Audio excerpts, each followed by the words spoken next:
You are now watching Believe. Do you believe? Let me start off with this, Duron. You guys, both you and LeGarrette, have played on a team with Matt Patricia. LeGarrette and I talked about this last week. There's a lot of conversation up here about Matty P as an offensive play caller. If I'm a Patriots fan, give me reason to be optimistic about Matt Patricia calling the offensive plays for the 2022 Patriots. Well, I mean, if you just look at his history, if I'm not mistaken, that's where he started at on the offensive side of the ball. If I'm not mistaken, up in, I think he did some special teams in Syracuse. Then when he got to New England, he started on the offensive side of the ball. But the one thing that I've always, tight ends. Yeah, one thing that I've always just appreciated about Matty P was just his grind. One thing that he's not going to let people do is outwork him. So if he continues to take, which I know he is and will take the approach that, has made him the successful coach that he is, I feel like he'll be fine. And obviously, there's going to be some learning. There's learning for me going into year 10. There's learning for you guys doing your podcast. There's always learning. But, I mean, the greats at whatever they do, their positions, they always learn, keep learning, and add it. And then that's why they continue to be successful. So I think Matty P will be fine. Looking forward to, seeing what he does as an offensive coordinator. Never thought I'd say that, but, hey, we'll see. Hey, man. Tell me about your experience too with him, because you've had him in a couple of different spots too. You've been with Matty in a couple of different spots. Yeah, I mean it's been amazing. I mean, just obviously in New England, we were winning. He was the defensive coordinator. I think won the Atlanta year against Atlanta in Houston. Then his last year was when we lost to Philly. If I'm not mistaken. So, I mean, just our connection. I mean, we went to 3 Super Bowls together. So, I mean, obviously a phenomenal coach that knows what he's doing. Going to get the best out of his players, going to push, going to demand. And that's just what, not only from Matty P, but that's just the way that New England is as well. They're going to expect, the best from everybody each and every day. That standard, LG, that standard don't change. It would never change.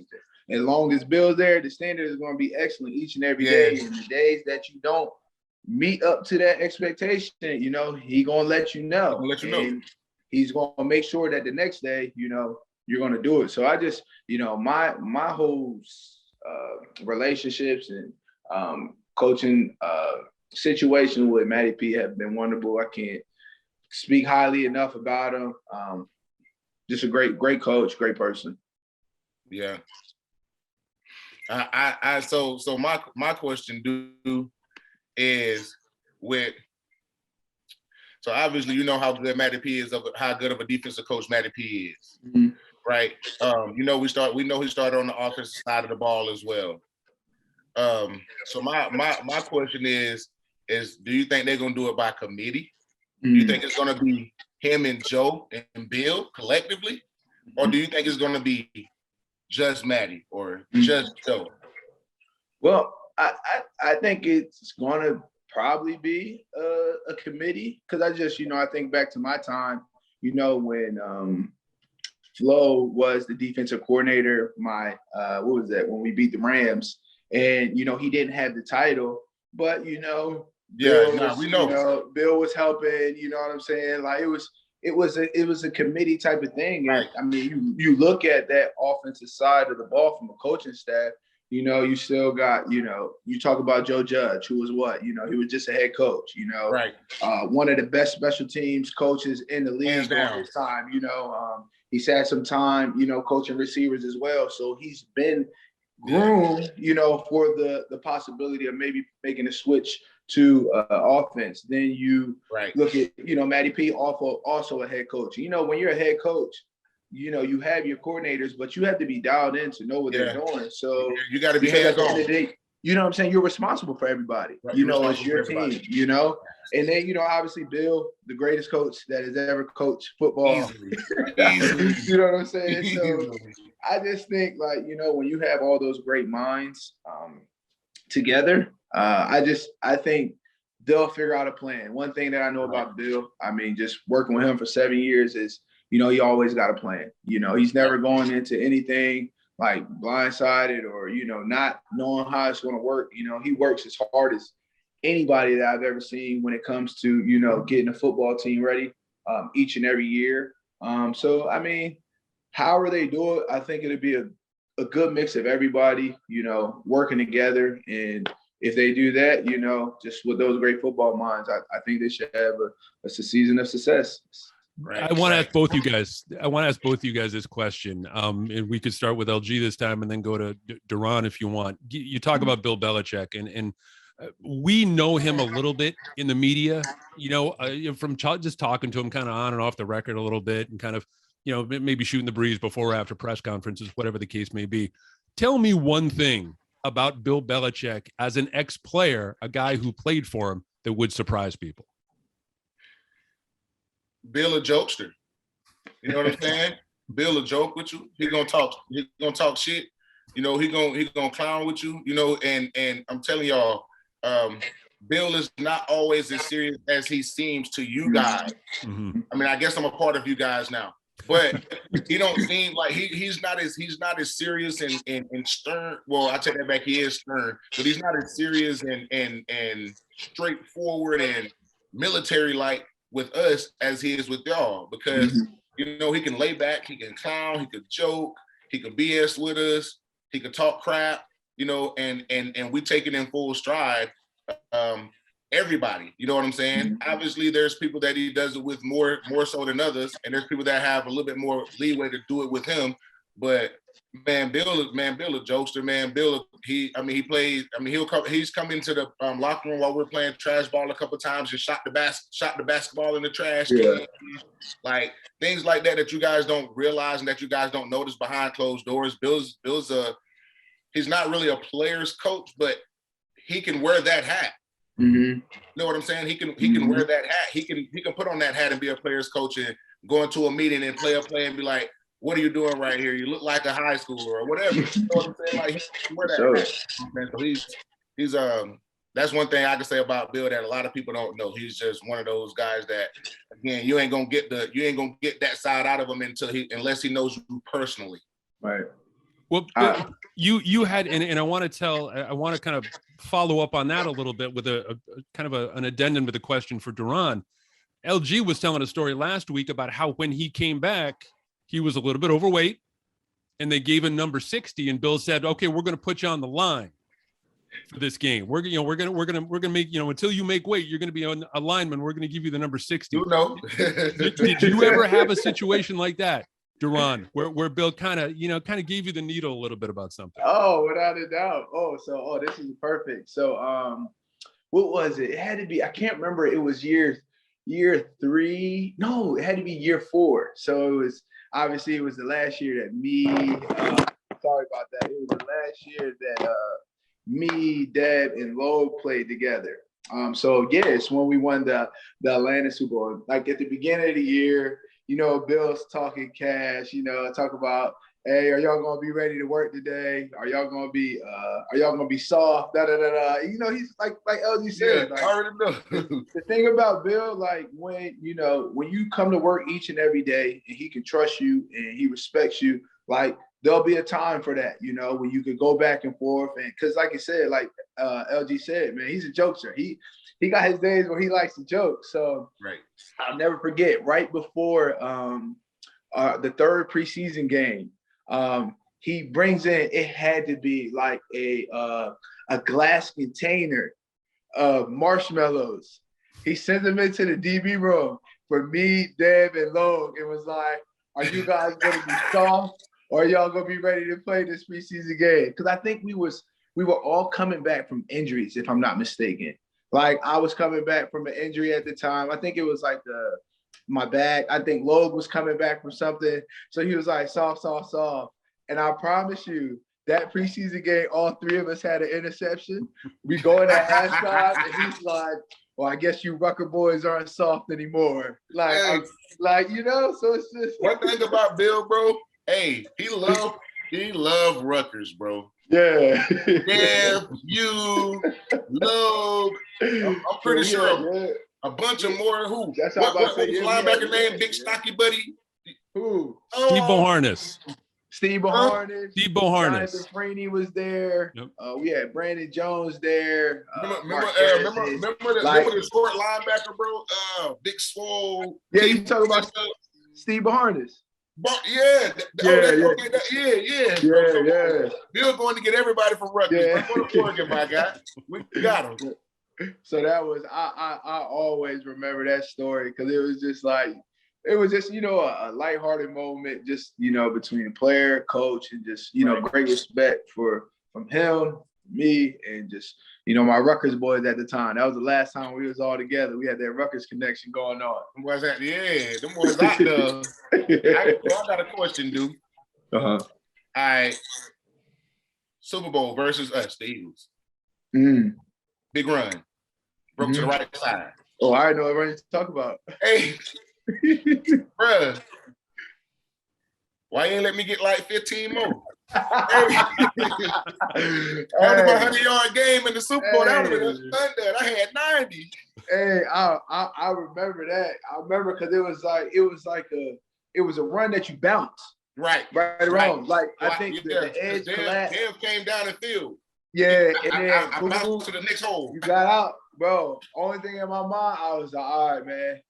LG big, but LG can move. He can run you over. He can run away. I was like, let me just try to stay inside out. Let me force him to the sideline. Right. And I was like, I forced you to the sideline. You made a little heavy cutback. I just got a hold of you real quick. No, you did your thing, boy. Hey, you remember that? We gave a quick was everywhere on the field that game. You was everywhere that game, but I couldn't get away from even on the touchdown I scored. That's you. Yeah. Tackle. You know what I'm saying? So I'm like, boy, we got to get past due, man. But man, bro. You played amazing that game, man. You was told that rock. You balled out too, man. It was fun, bro. I was excited to play against y'all, dog. I was win, lose, or draw. I just wanted to be able to play against my dogs. Like, bro, how play against your homeboys? You know what I'm saying? Like, the only time you play against your homeboys is growing up in, 11, 12, 13 years old playing youth football. You know what I'm saying? Then y'all become tight whenever you get in the league. You get a team that you're tight with. And then, obviously, I left, but you don't get a lot of chances to play them again. You know what I'm saying? Mm-hmm. Like, you don't get a chance to go out there. I'm like, you know what I'm saying? For me, all that week, it was tough. I talked to Dion. I talked to James. I talked to B. I put them in a group chat. Mm-hmm. I say, what's up, fellas? It looked like this was gonna happen. Whenever y'all get out here, let's go eat. Mm-hmm.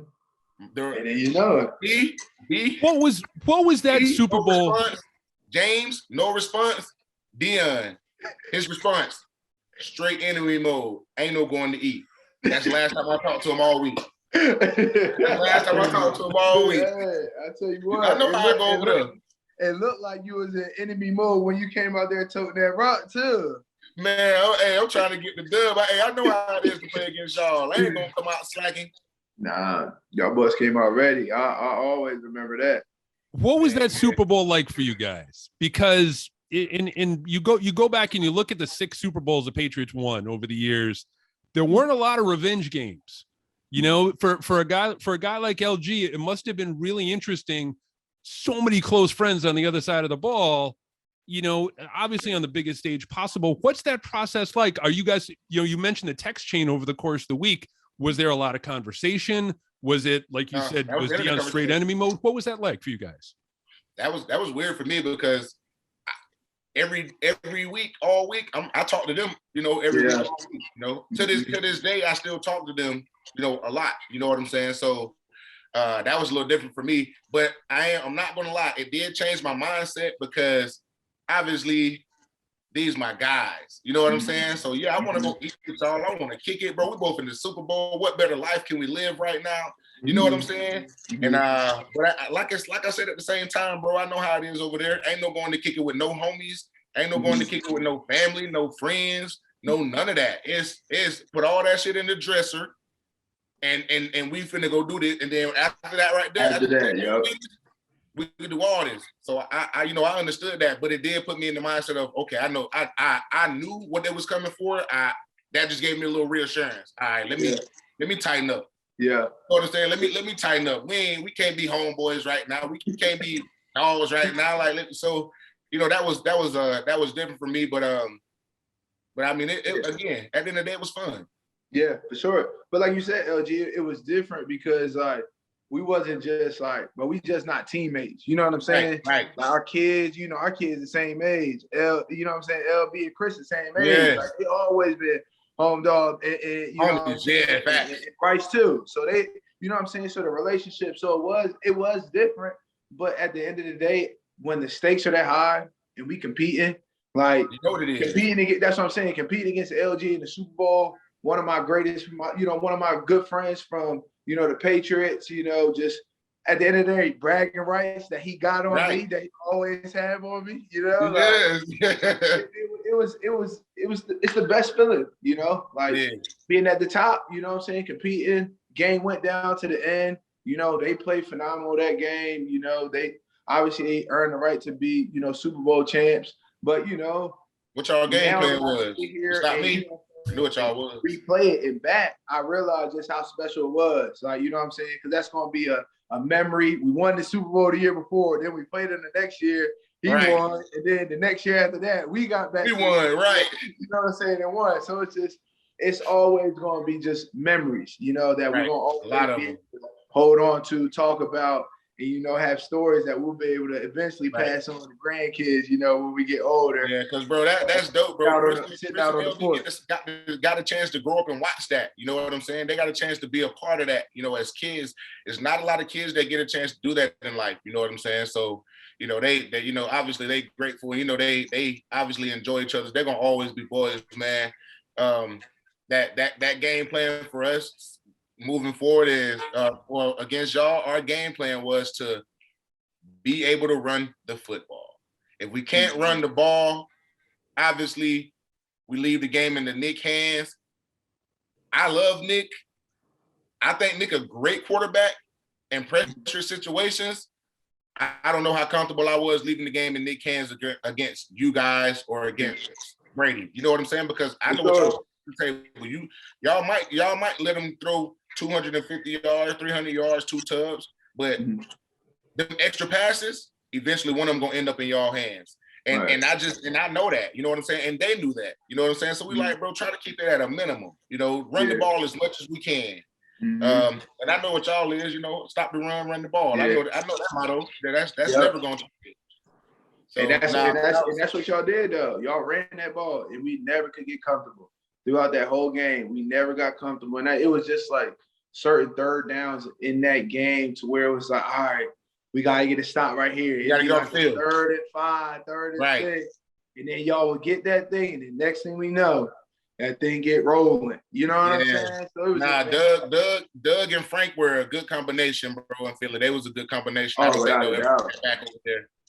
Without a doubt. Let me switch gears here, guys, to a Super Bowl memory with a more positive finish for New England fans. You were both members of the Super Bowl 51 team. Steve Belichick went on the Chris Long podcast a couple of weeks ago and talked about the vibe in the locker room at halftime and how Edelman was kind of screwing around, kind of making light and kind of, you know, hey, you know, we're going to come back. I know you, Duron, you were another guy in that locker room who was very vocal saying, look, let's get stops. Let's build it back. You know, we can come back. We're going to make this thing manageable. What do both of you guys remember, not just about the game, but the behind the scenes stuff in the locker room at halftime, plotting that comeback? Sure. I remember the poise.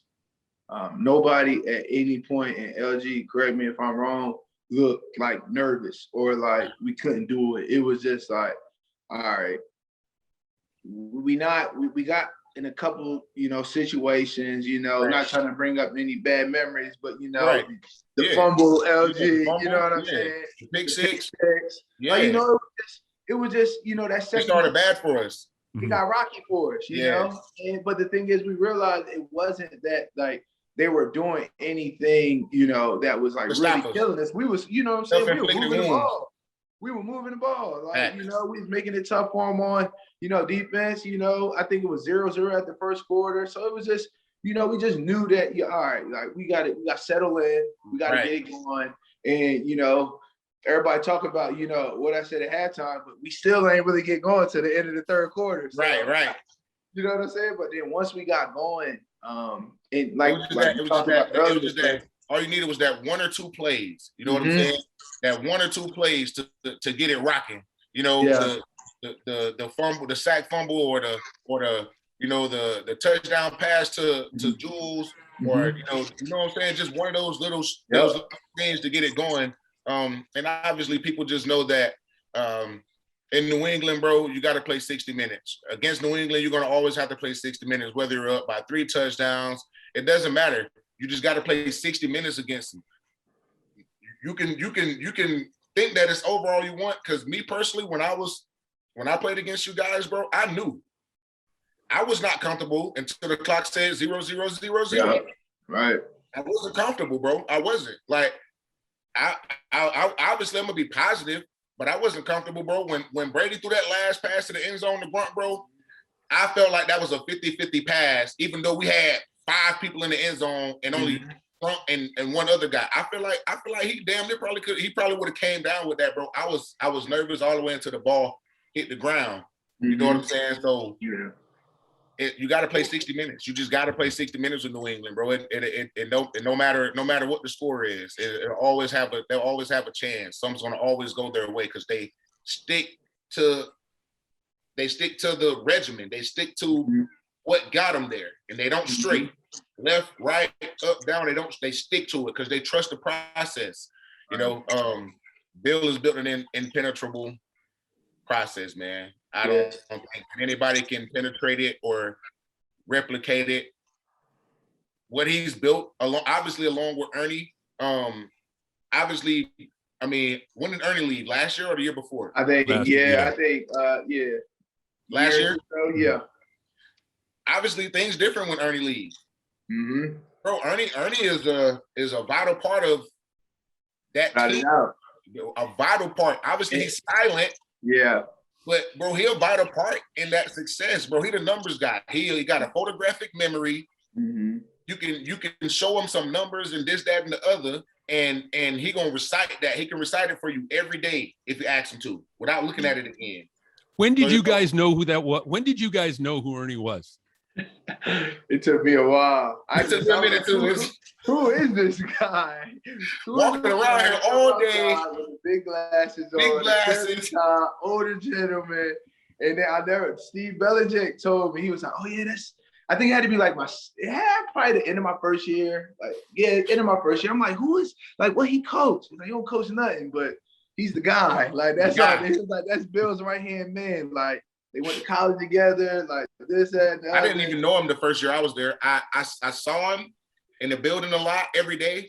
I saw him at practice every day, but I didn't know. I had no idea who he was, and I never talked to him until my second year when I was like, oh. And besides, the reason I knew about him was because Josh told me, oh man, that's Ernie, man. You guys got to start, you know what I'm saying? Hi to him, yada, yada, yada. And okay, I seen Ernie, and I seen him coming out of the cafeteria. I'm leaving out of the offensive meeting room. I say, Ernie? He's like, yeah. I'm like, what's up? Not much. And then he just kept on pushing. And that was it.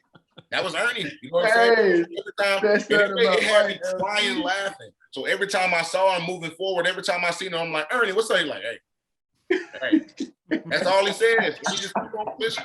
Ernie, what's up, baby? You know what I'm saying? No matter how you come at him, Ernie, what's good? Right. And that's it. You know what I'm saying? So, man, I'm telling you, Ernie was a vital part of that team as well, man. He's just not as vocal as Bill and Josh and all them, but man, I'm telling you, the brain behind the operation, he was one of them. I got my last question here for both of you guys, and I want to get your take on this. I'm going to give you 3 names. All right. Guys who are still out there right now, who are still on the market, who are still unsigned. I'm going to say, are they going to end up in New England?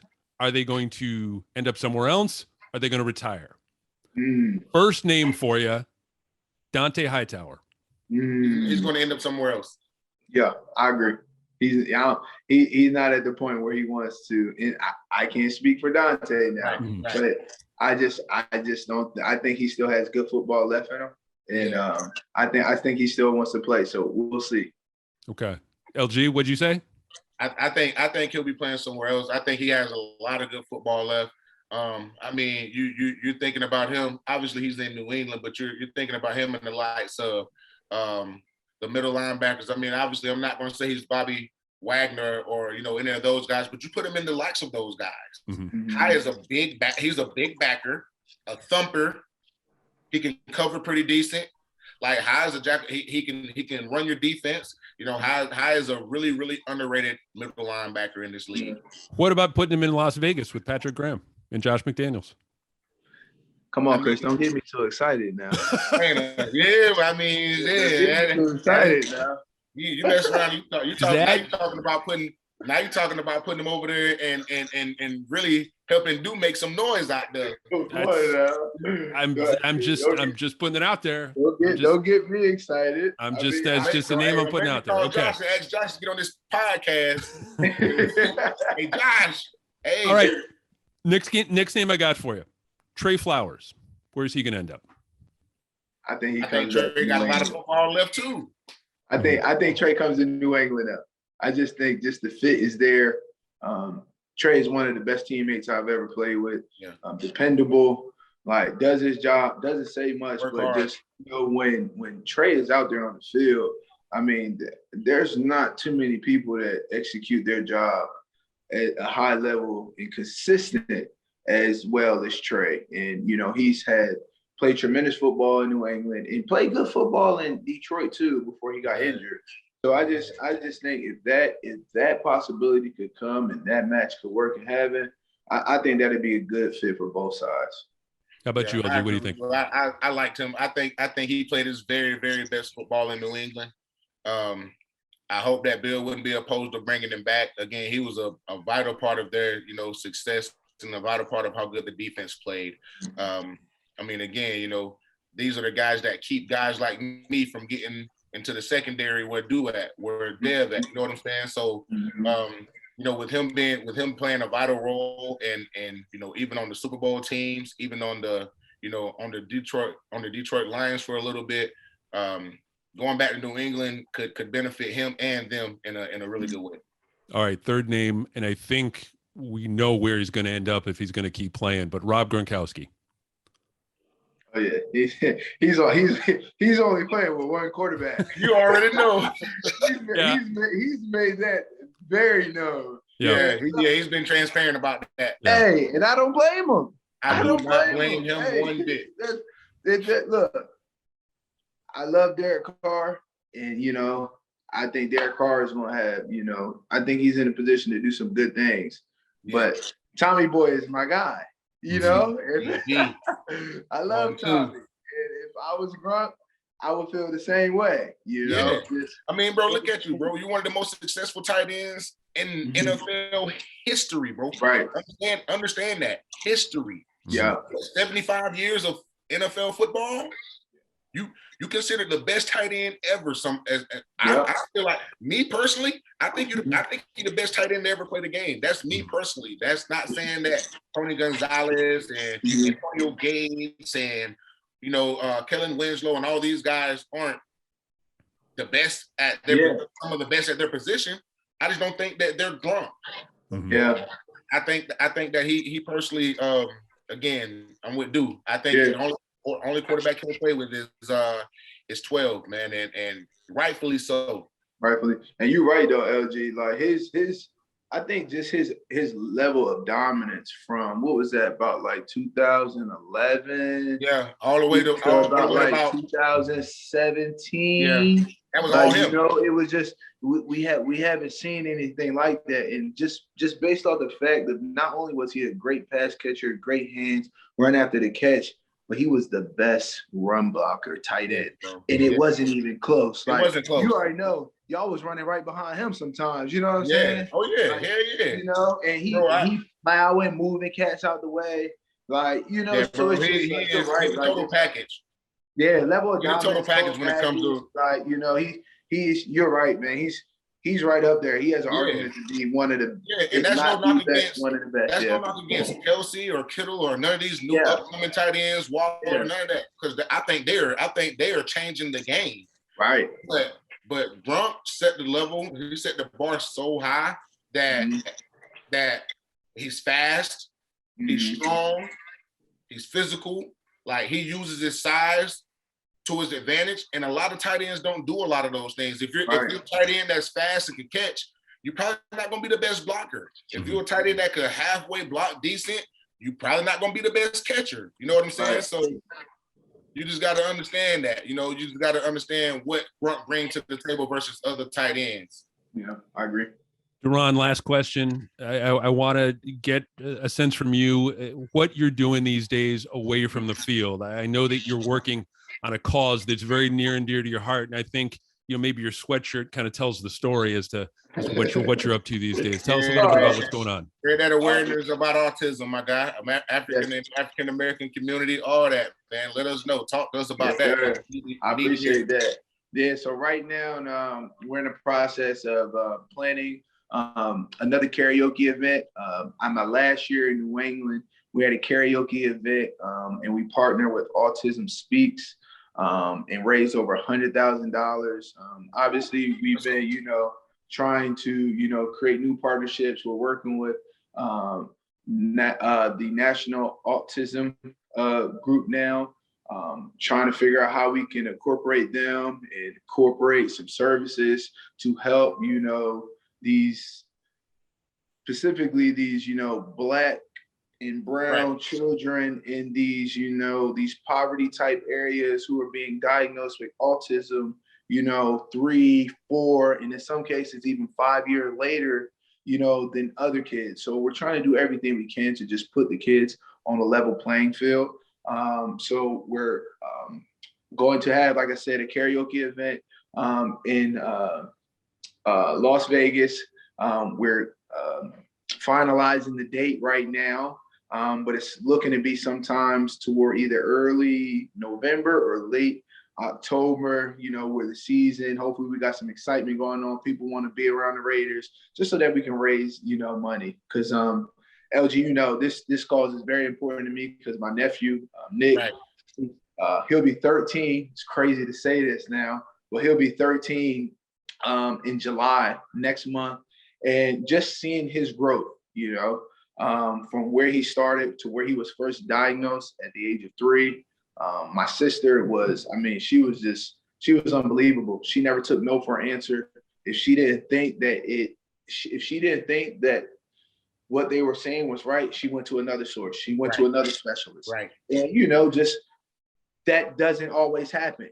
Sometimes people, they take what the doctor says and they just take it. But she was an advocate, and that's, seeing her fight, that's why and that's where I'm trying to, utilize my platform to give back, to help, to raise awareness to autism so that, when people talk about Duron Harmon, they're not just talking about football, they're talking about all the wonderful things, that my family, the Patriots, when I was with them, the Lions, the Falcons and the Raiders, of just what we did as a community to not only help, just the community, but the autism community as well. So, we're working on some things going. So we'll have more and more information, when that time comes. Well, make sure you let me know. I'm right down the street. We gonna roll the red carpet out, my boy. Guys, roll the red carpet out for you. Guys, this has been great. We got to wrap up here real quick, but Duron, we want to make sure we get you back on this podcast sooner rather than later. And maybe tell a few more Bill Belichick stories, if you, in addition to the marshmallow ones. I got a few stories. Bro. So let me know. I love it. Thanks again, man. Take care, and hopefully we'll talk again soon. Appreciate you being on, my guy, bro. I'm gonna holler at you for sure, bro. Yes, sir, man. Appreciate you guys. Thank you for watching Believe. You can find more great content at Believe.com. That's BLEAV.com. Do you believe?